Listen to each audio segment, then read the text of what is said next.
Hi, എല്ലാവർക്കും നമസ്കാരം. മറ്റൊരു യാത്രയുടെ വിശേഷമായി ഞാൻ എത്തിയിരിക്കുന്നത് നിങ്ങളുടെ മുൻപിൽ. Welcome to my channel travelogue by AK. Today we are exploring Mysore.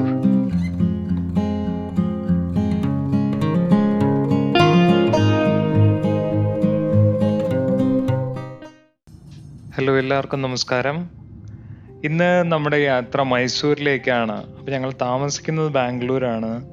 അവിടെ നിന്നൊരു റെൻ്റ് കാർ എടുത്ത് നമ്മൾ മൈസൂരിലേക്ക് പോയിക്കൊണ്ടിരിക്കുകയാണ്.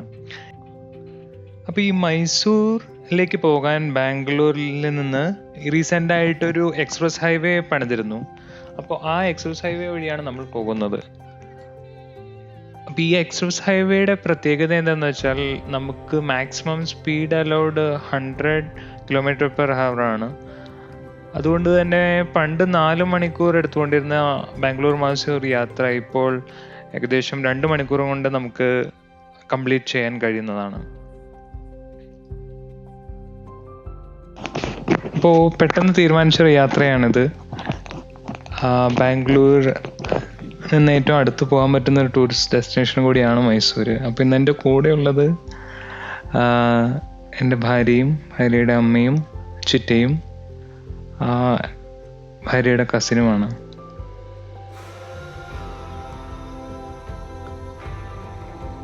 ഇപ്പോൾ പോകുന്ന വഴിക്ക് ഞങ്ങൾ മനോഹരമായ ഒരു കാഴ്ച കണ്ടത് ഒരു മഴവില്ലാണ്.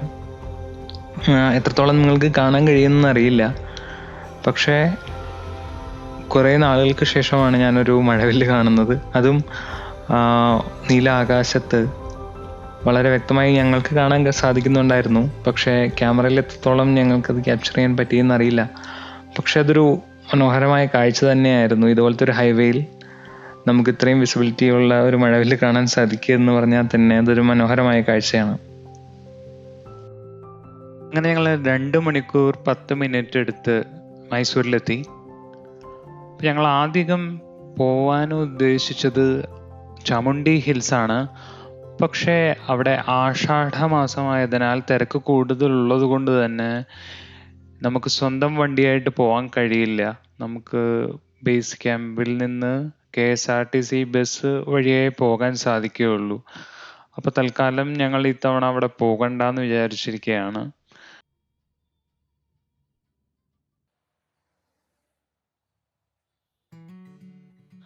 അപ്പോൾ ഞങ്ങൾ ബ്രേക്ക്ഫാസ്റ്റ് കഴിക്കാൻ തീരുമാനിച്ചിരിക്കുന്നത് മൈലാരി ഹോട്ടലിൽ നിന്നാണ്. അവിടുത്തെ ബെന്നെ ദോശ അല്ലെങ്കിൽ വെണ്ണ ദോശ ഭയങ്കര ഫേമസ് ആണ്.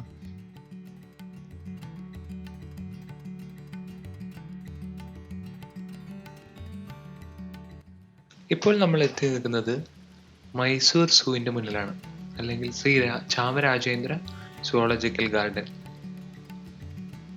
ഇത് ഏകദേശം 157 ഏക്കറോളം ഉള്ള സ്ഥലത്താണ് സ്ഥിതി ചെയ്യുന്നത്. ഇന്ത്യയിൽ തന്നെ പോപ്പുലറും ഇന്ത്യയിലെ തന്നെ ഏറ്റവും പഴയതുമായ ഒരു സൂ കൂടിയാണ് മൈസൂർ സൂ.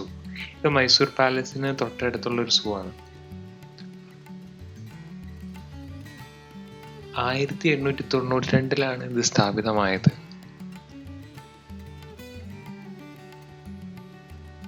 ചാമരാജ വാഡിയാർ 10ാമനാണ് ഈ സൂ തുടങ്ങിയത്.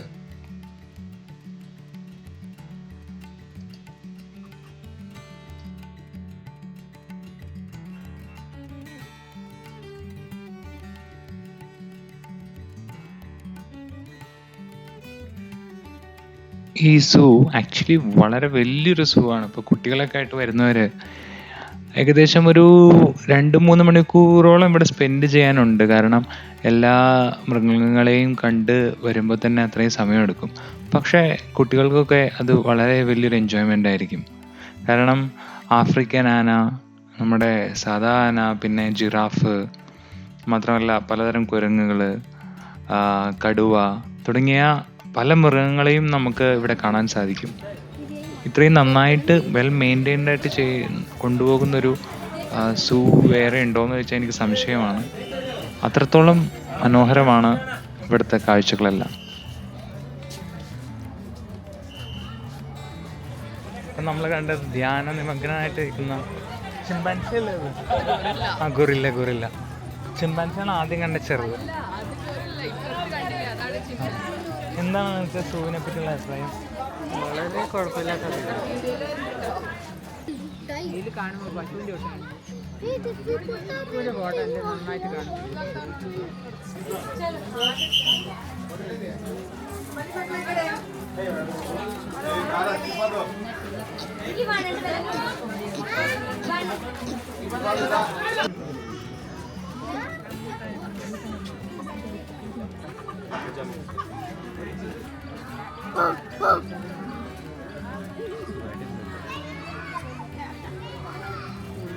അതെങ്ങനെ കയറി ഊഞ്ഞാല്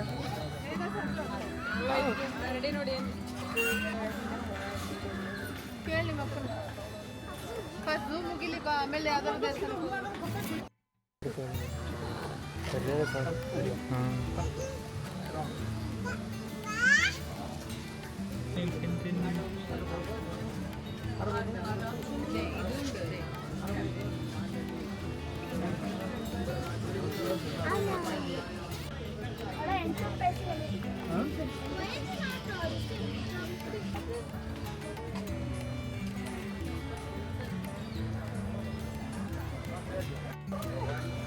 ഈ ബൈസൺ എങ്ങനെയാ ബൈസൺ എന്ന് പേര് വന്നെന്നറിയോ?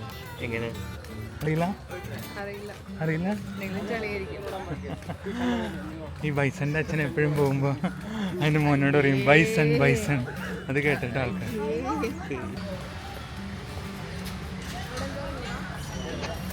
അങ്ങനെ ഞങ്ങൾ കുറച്ചു നേരം അവിടുത്തെ മൃഗങ്ങളെല്ലാം കണ്ട്, കരടി, ചിമ്പാൻസി, കടുവ, അങ്ങനെ എല്ലാ മൃഗങ്ങളെയും കണ്ട് ഇറങ്ങാൻ നേരത്താണ് ഒരു സ്പെഷ്യൽ വ്യക്തിയെ കണ്ടത്. മറ്റാരുമല്ല, ജിറാഫ്. ജിറാഫ് എനിക്കൊന്ന് മൈസൂർ സൂവിൻ്റെ ഒരു പ്രത്യേകതയാണ്. അപ്പോൾ അദ്ദേഹത്തെയും കണ്ട് ഞങ്ങൾ തിരിച്ച് റൂമിൽ പോയിട്ട് അടുത്ത സ്ഥലത്തേക്ക് പോകാനുള്ള പ്ലാനാണ്. നമ്മളിപ്പോൾ എത്തിയിരിക്കുന്നത് ശ്രീ വേണുഗോപാലസ്വാമി ടെമ്പിളിൻ്റെ മുന്നിലാണ്. അത് KRS ഡാമിൻ്റെ കരയിലുള്ള ഒരു ടെമ്പിളാണ്. ഈ ടെമ്പിൾ ആക്ച്വലി സ്ഥാപിതമായത് 12-ാം നൂറ്റാണ്ടിലാണ്.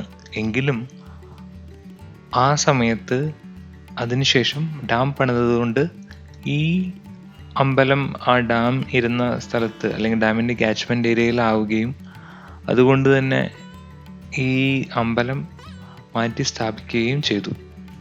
അങ്ങനെ മാറ്റി സ്ഥാപിച്ച അമ്പലമാണ് നമ്മളിപ്പോൾ കാണുന്നത്.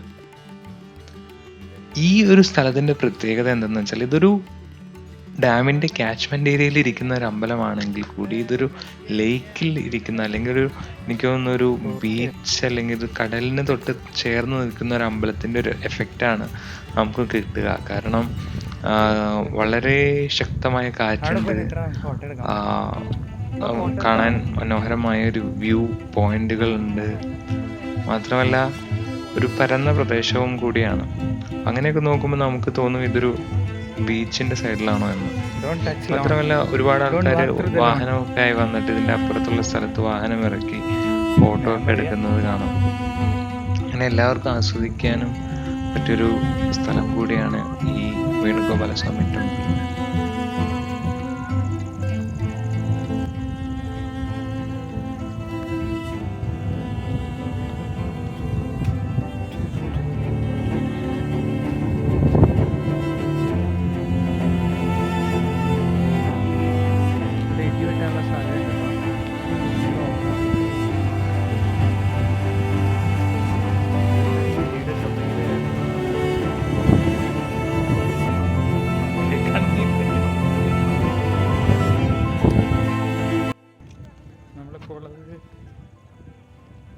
ഗോപാലസ്വാമി ടെമ്പിളിലാണ് മൈസൂർ. വളരെ സീനിക് ആയിട്ടുള്ളൊരു ഡെസ്റ്റിനേഷനാണ്. ഇവിടെ കാണുന്നതാണ് അമ്പലം. ഇതിൻ്റെ അപ്പുറം KRS ഡാമിൻ്റെ തൊട്ടടുത്താണ് ഈ അമ്പലം.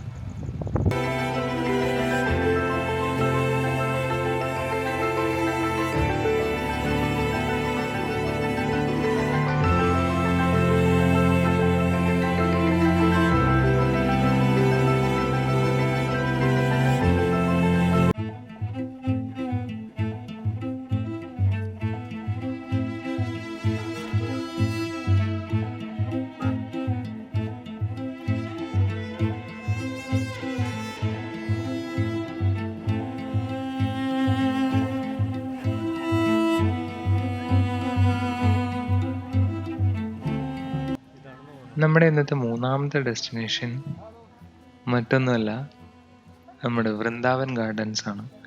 അത് മൈസൂരിൻ്റെ ഒരു സ്പെഷ്യാലിറ്റിയാണ്. ഇത് KRS ഡാമിൻ്റെ തൊട്ടടുത്ത് തന്നെയാണ് ഈ വൃന്ദാവൻ ഗാർഡൻസ് ഉള്ളത്. രാത്രി ആയതുകൊണ്ട് നമുക്ക് ആ ഗാർഡൻ കാണാൻ പറ്റില്ല, പക്ഷെ ഇവിടെ ഒരു ലൈറ്റ് ഷോ ഉണ്ട്, ലേസറൊക്കെ വെച്ചിട്ടുള്ള ലൈറ്റ് ഷോ. അത് എനിക്ക് തോന്നുന്നു എല്ലാ 30 മിനിറ്റ്സിലും ഉണ്ടെന്ന് തോന്നുന്നു. അപ്പം അതാണ് നമ്മൾ കാണാൻ ഉദ്ദേശിക്കുന്നത്.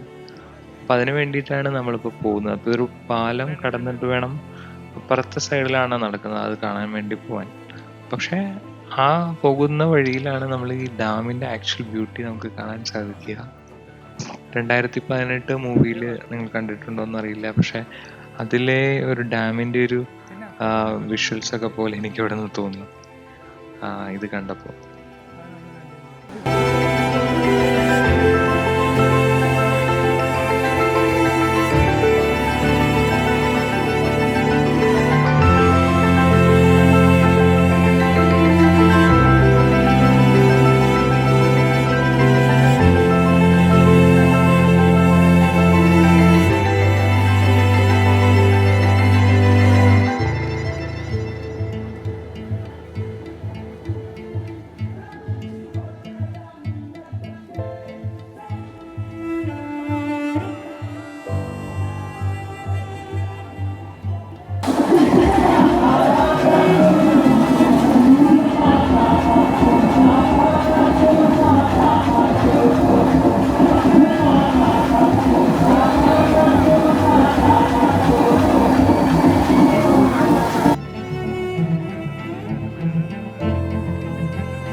മൈസൂരിലെ കാഴ്ചകൾ ഇവിടെ അവസാനിക്കുന്നില്ല.